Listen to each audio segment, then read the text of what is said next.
గతంలో గ్రామ సభలో ఇచ్చిన దరఖాస్తులకు పరిష్కారం లభించలేదని, కానీ ప్రస్తుత ప్రజా ప్రభుత్వంలో ప్రతి దరఖాస్తును పరిశీలించి సమస్యలు పరిష్కరిస్తున్నామని మంత్రి కొండా సురేఖ తెలిపారు.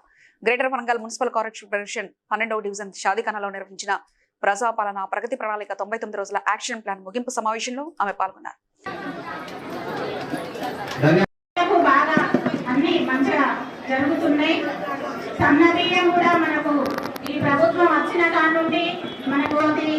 మనకు 200 యూనిట్ల వరకు నిరుపేద మరి ప్రజాపాలన ప్రగతి ప్రణాళిక అనేటువంటి కార్యక్రమాన్ని మరి ఇప్పుడే మద్దన్నపేట నియోజకవర్గంలో ప్రారంభించి మరి మన నియోజకవర్గంలో కూడా ఎప్పుడు దేశాయపేట నుంచే స్టార్ట్ చేస్తాము.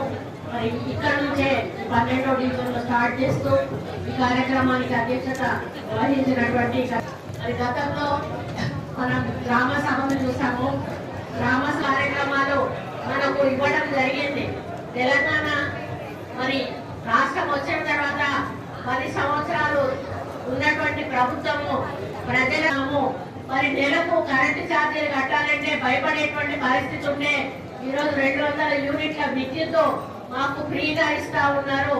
దానికి తోడు మాకు ఇవ్వని హామీలు ఏవైతే ఉన్నాయో మరి సన్నబియ్యం ఇస్తా ఉన్నారు. ఈరోజు మరి ఉచిత బస్సు ప్రయాణం కూడా మాకు ఇవ్వడం జరుగుతూ ఉంది.